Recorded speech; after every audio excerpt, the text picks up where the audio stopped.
Today, I'm going to show you how to make a delicious and versatile veggie stock out of veggie scraps.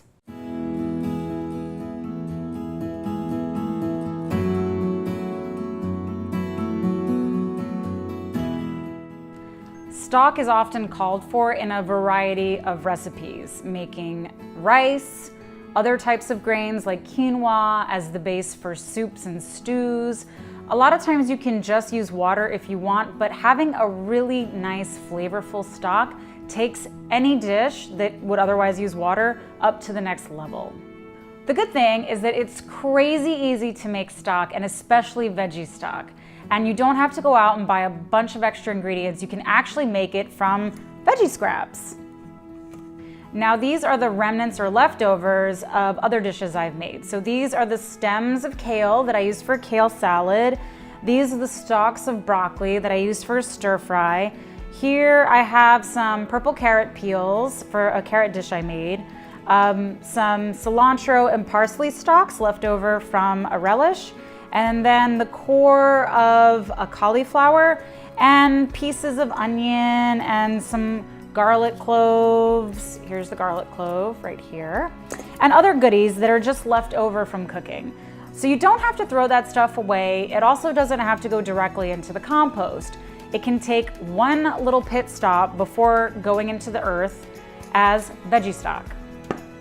So what's in the veggie stock formula? It's a pretty generic, basic sort of thing. You can really put anything in veggie stock. As long as it's a vegetable, it can go in there. There's just a few things that you probably shouldn't put in veggie stock. One of those things are nightshade greens. So nightshades are tomatoes, peppers, potatoes, and eggplants. The green part of these plants has toxins in it, so you don't want to put that in your veggie stock. The tomato itself is fine, potato itself is fine, eggplant chunks or peels are fine. It's just that green part you kind of want to leave out, have that go right into the compost. I personally like a nice mix of things in my veggie stock. I like to make sure I have some garlic, I have some onions, I like to make sure I have some kind of herbs in there. Like I said, the stems of cilantro, parsley. You can put the stems of other herbs like rosemary stems or the stems of thyme if you use thyme for a dish. If you're not quite ready and don't have enough veggie pieces and herbs and things to make your stock, you can always take these, put them in a jar, fill it up, and stick it in your freezer. And then once you have enough, like a full packed jar of frozen veggie scraps, you can dump that into your pot to make your stock. There are some other things that I like to amend the stock with. So I'll have all my veggies that are left over from my cooking, and then I like to add a few more extra things just to give it a little bit more oomph.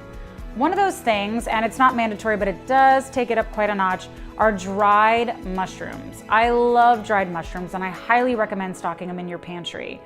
They're great for making their own stocks and sauces, and just like one or two little pieces of dried mushroom will add that rich aroma and a little bit of umami to your stock.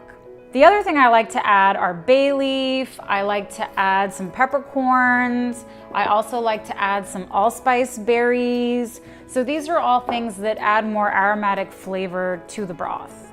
Also, if you do eat cheese, the rind of Parmesan can also go in your stock, and it adds a bit of richness and flavor to your stock as well. So go ahead and throw that in your jar in your freezer, or throw it right into your veggie stock. So now that I've gotten my veggie scraps, my herbs, my spices all assembled, and I've got a nice quantity of it here to fill up my pot, I'm ready to go. And the good thing is, this is super, super easy. Step one, take your veggie scraps, put them in your pot.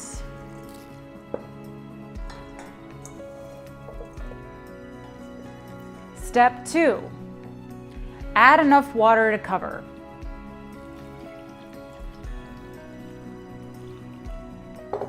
Step three, turn on the fire. And step four is bring it up to a boil and let the stock boil for about 45 minutes. If you're always using organic vegetables, you are making organic veggie stock. And it's free. It's essentially the leftovers of whatever else you've been cooking, and you get this delicious, high quality, nutritious veggie stock for free instead of paying like $4 a carton for it. Alternatively, if you have access to a slow cooker, you can do the same recipe by chucking all of your veggie scraps into the slow cooker, covering it with water and turning it on low for about 8 hours. That's what I like to do. I just turn it on at night before I go to bed, and in the morning my stock's ready to go, and I put it in the fridge, and then I have stock for the week. The other important thing to know is that we're not making soup. What we're making is a very flavorful, aromatic liquid that we're gonna use in other dishes. So it's very important not to salt anything you're making right now. We wanna salt the dishes we're gonna make with the stock. One other thing that I love about making veggie stock is that it makes really good use of stuff that's about to die in my fridge or in the pantry. So sometimes I'll have onions that are starting to sprout, or garlic that's going green, or I'll just have like some rosemary or thyme or other herbs and things that, I didn't need that much of it. And veggie stock is a great way to use those things up. I'll take them, I'll chuck them in the freezer, which stops their, growing or fermenting process. And then they're ready to use to make a delicious stock afterwards. So it definitely helps to reduce a lot of waste. And it also makes an even better, more delicious, flavorful broth. Our stock has been boiling for about 45 minutes to an hour. It's not like a hard stop. You can boil it for longer, you can boil it for a little less. The longer you boil it, the more intense the flavors will be. The shorter you boil it, the more like fresh it'll taste. So mine's been boiling for about 45 minutes to an hour. So I'm gonna cut the heat and I'm gonna strain it over my jar, and just to get the juices in there. So I'm gonna carefully do this. You should probably do this over the sink if you're at home. Try not to do it like this. I got skills though, check it out. Very pleased with myself that I didn't spill any yet. And you wanna stop short of the top of the jar. Why is that? Because if you wanna freeze this, it's water. What happens to water when it freezes? It expands. I've done this enough times to tell you that if you fill it all the way to the top or even to the top rim, it'll explode your jar. And you'll end up with broken glass and drippy stock all over your freezer. So don't do that. Leave lots of room for the liquid to expand in the jar. Alternatively, if you don't want to worry about that, you can always use plastic containers. We strained our stock, we put it in our jar, and now I'm gonna let it cool. I like to let mine cool at room temperature in the house before I put it in the fridge. The reason I do that is because this is boiling hot liquid, and if I put it in my fridge right now, it's gonna lower the temperature of the fridge, and my fridge is gonna work extra hard to cool it down. Another way you can stick with glass and not worry about things exploding is to use a really high quality glass vessel like a Pyrex or one of those kind of containers that can handle the pressures of being frozen and defrosted all the time. As you can see, I have a lovely golden, dark, kind of like deep brown stock going on here. And people have asked me before about the color. It really depends what you put in your stock. Onion peels, the dry, papery, brown peels of onions have a pigment in them that will keep your stock nice and brown. If you don't have anything like that in your stock, it'll probably stay like a really light honey color. Other things that could possibly change the color of your stock are if you use a lot of fresh greens, like leafy greens, they can turn it a bit of a green color. Beets will turn it a little bit pink. Blue cabbage or purple cabbage will turn it a little bit blue. It'll probably come out just like really like a darker color. Purple things like purple carrots will also pigment your stock.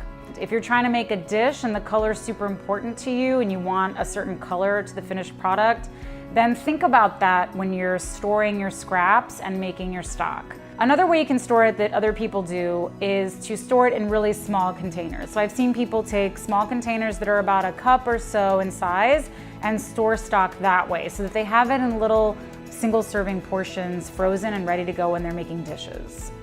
So now you have this abundance of liquid gold in your freezer, in your fridge. How do you use it?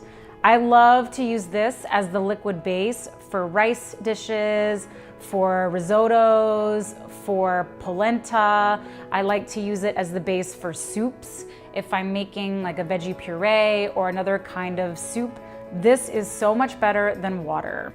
Remember, your veggie scraps can be used to make this delicious golden stock that can take a lot of your grain and soup dishes up to the next level. Don't throw it away.